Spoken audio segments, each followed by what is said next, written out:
City কর্পোরেশনের পক্ষ থেকে যতগুলো পশুর হাট ছিল প্রতিটি পশুর হাট গতকালকে আমি নিজে পরিদর্শন করেছি।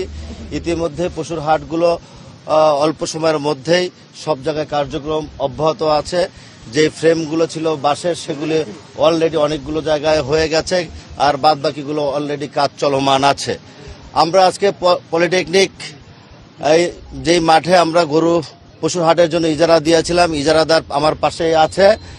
উনি তার স্ব উদ্যোগে সিটি কর্পোরেশনের সহযোগিতায় এবং এলাকাবাসীর সহযোগিতায় পশু হাটটিকে এখান থেকে যে বাঁশ খুঁটা ছিল সেটাকে অপসারণ করেছে। অপসারণের পরে সেখানে ব্লিচিং পাউডার সহ পানি দিয়ে রাস্তাঘাট পরিষ্কার করে ক্লিন করে রেখেছে। এবং ঢাকা উত্তর সিটি কর্পোরেশনের অঙ্গীকার ক্লিন এবং গ্রিন রাখা, সেই কারণে এই উদ্যোগ গ্রহণ করেছেন ইজারাদার সহ এলাকাবাসী এবং সিটি কর্পোরেশনের সহযোগিতায়।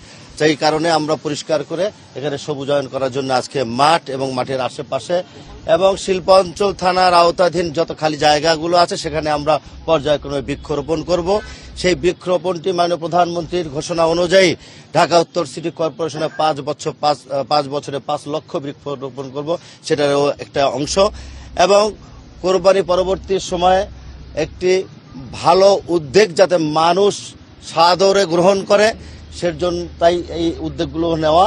এবং আপনারা ইতিমধ্যে দেখেছেন ঢাকা উত্তর সিটি কর্পোরেশনের প্রতিটি জায়গায় অলিতে গলিতে আপনাদের সহযোগিতায়, নগরবাসীর সহযোগিতা আমরা ইতিমধ্যে কিন্তু পরিষ্কার পরিচ্ছন্ন করে ফেলেছি ইনশাআল্লাহ। এবং প্রতিদিনের যে বর্জ্য, গৃহায়নের যে বর্জ্য, সেগুলো কিন্তু আমরা এটা রুটিন মাফিক কাজ, সেটি অব্যাহত আছে। আমরা প্রতিদিন মনিটরিং করছি। এমনিভাবে এই পশুর হাটের মতো অন্যান্য জায়গায়ও মেট্রো রেলের বিষয় নিয়ে অনেক ধরনের কথাবার্তা চলছে। আপনাদের কাছে আমি অনুরোধ করব, সাংবাদিক বন্ধুরা, আপনারা মেট্রো রেলের কাছে একটু দয়া করে যাবেন। মেট্রো রেলের যেই গাছগুলো ক্ষয়ক্ষতি কিছুটা হয়েছিল সেটি কিন্তু আমরা অলরেডি সেখানে লাগিয়ে আমরা একটা পরিবেশের সৃষ্টি করেছি। আগের চেয়ে মেট্রো রেল উত্তরার অনেক সুন্দর এবং মনোরম পরিবেশে সবুজায়ন করা হয়েছে। আপনারা সেখানে যদি নিজেরা দেখেন এবং যান, স্বচক্ষে দেখতে পারবেন। এবং অনেকে অনেক কথা বলেছিল এআই ছবির মাধ্যমে, সামাজিক যোগাযোগ মাধ্যমে বিভিন্ন অপপ্রচার করার জন্য সরকার এবং ঢাকা উত্তর সিটি কর্পোরেশনকে প্রশ্নবিদ্ধ করার জন্য এই ছবি ব্যবহার করে তারা মেট্রো রেলকে প্রশ্নবিদ্ধ করেছিল। আজকে আপনাদের কাছে আমার একটা আহ্বান থাকবে, প্রিয় সাংবাদিক বন্ধুরা, আপনারা স্বচক্ষে একটু সরজমিনে যাবেন, গিয়ে একটু বিষয়টাকে আপনারা দেখবেন এবং জনগণের কাছে এই সত্যিকার বিষয়টাকে আপনারা উপস্থাপন করবেন। আজকে তেজগাঁও পলিটেকনিকের এই পশুর হাটে আমরা বৃক্ষরোপণ করেছি, পর্যায়ক্রমে প্রতিটি জায়গায় আমরা বৃক্ষরোপণ করব। আপনাদের সকলকে আমন্ত্রণ জানাই।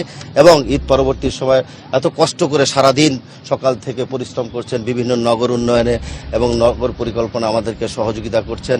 পরবর্তী ঈদের পরে যে বর্জ্য অপসারণের ব্যাপারে আপনারা সারাক্ষণ ঢাকা উত্তর সিটি কর্পোরেশনের প্রতিটি ওয়ার্ডে গিয়ে আপনার সংবাদ সংগ্রহ করার জন্য, আমাদেরকে সহযোগিতা করার জন্য আপনাদেরকে অসংখ্য ধন্যবাদ।